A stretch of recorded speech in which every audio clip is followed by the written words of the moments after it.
Super 6 పథకాలలో భాగంగా కూటమి ప్రభుత్వం ఎన్నికల్లో ఇచ్చిన హామీని నిలబెట్టుకుందని దెందులూరు శాసనసభ్యులు చింతమనేని ప్రభాకర్ అన్నారు. పెదపాడు మండలం వట్లూరు గ్రామ పంచాయతీలో ఈ రోజు ఆటో డ్రైవర్ల సేవలో భాగంగా ఆటో క్యాబ్ డ్రైవర్లకు 15,000 రూపాయలు జమ చేసే పథకాన్ని చింతమనేని ప్రారంభించారు.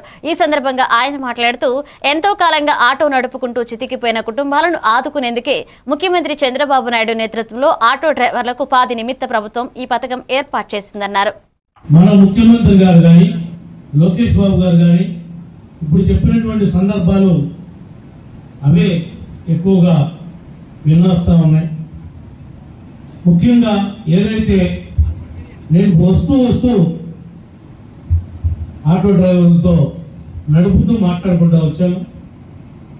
టౌన్లో వాళ్ళకి పరిస్థితులు ప్రభావం పెద్దగా లేదు, కానీ మన రూరల్ ప్రాంతంలో ఉన్నటువంటి దెందులూరు, పెదవేగి, పెదపాడు, ఏలూరు ప్రాంతాల్లో ఉన్నటువంటి వాళ్ళ మీద కొంత ఎఫెక్ట్ పడిందని మరి మన డ్రైవర్లు కూడా నాకు చెప్పారు. ఎవరైతే మీ మీద భారం పడి మీరు ఇబ్బంది పడుతున్నారో అటువంటి కుటుంబాలను ఆదుకోవడానికే ఈ కార్యక్రమం చేపట్టారు.